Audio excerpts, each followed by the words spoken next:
त्याच्यामुळे आपल्या सर्वांचं स्वागत आहे. आज आपण बनवणार आहोत रसमलाई मोदक. त्या 15 ते 20 मिनिटात बनतात आणि 5 ते 6 दिवस टिकतात. त्यासाठी 1 पावशेर पनीर घेतलेलं आहे.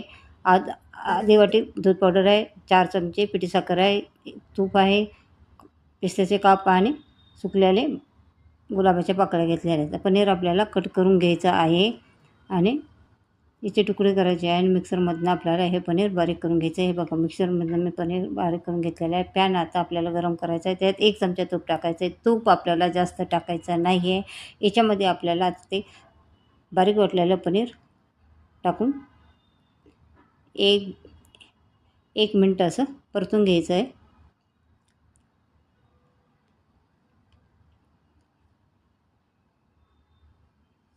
आता आपल्याला पनीर त्याच्यामध्ये आता आपल्याला दूध पावडर घालायची आहे. ती पण चांगले मिक्स करून घ्यायचे आहे. त्यानंतर पिठी साखर घालायची आहे. त्या चमच्याने 4 चमचे पिठी साखर घेतलेली आहे आणि चांगलं मिक्स करून घ्यायचं आहे. आता मिश्रण आपलं पातळ होतं कारण साखर असल्यामुळे पातळपणा येतो. ह्या मिश्रणाला आपला असं चांगलं गॅस आता आपल्याला फुल करायचं आहे, एवढे मध्यम करायचं आहे. आता हे मिश्रण आपल्याला दाटसर होऊन द्यायचं आहे. मिश्रण जेव्हा आपल्याला असं पॅन सोडायला लागते आणि घट्ट गोळा तयार होतो तेव्हा आपल्याला काढायचं आहे. बघा हे पॅन सोडायला लागल्याने घट्ट गोळा तयार झालेला आहे. आता हे आपल्याला एका प्लेटमध्ये काढून घ्यायचं आहे आणि थंड करून घ्यायचं आहे. आणि हे थंड झालेलं मिश्रण परत आपल्याला मिक्सरमध्ये 2 वेळा थोडं करून 2 वेळा बारीक करून घ्यायचं आहे. आता मिश्रण बघा ते याच्यातलं मऊ आणि लुसलुशीत असं तयार झालेलं आहे. याच्यामध्ये गुलाबाच्या सुकलेल्या पाकळ्या टाकायच्या आहेत. पाकळ्या बारीक करून टाकायच्या आहेत. पिस्त्याचे काप टाकायचे आहेत आणि हे मिश्रणामध्ये चांगलं असं मिक्स करून घ्यायचं आहे.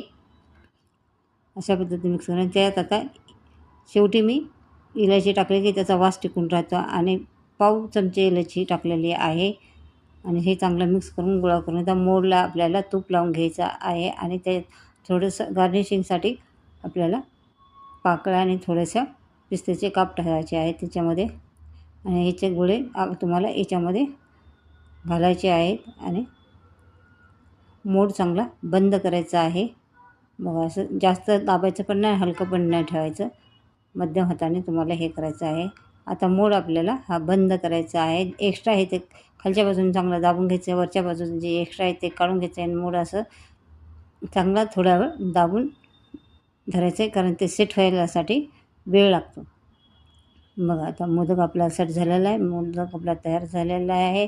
अशा पद्धतीने मी सारे मोदक तयार करून घेतलेले आहेत. डिटेल रेसिपी तुम्ही त्रिकोणा बटनावरती जाऊन क्लिक करा आणि तिथे मिळेल. चला बाय.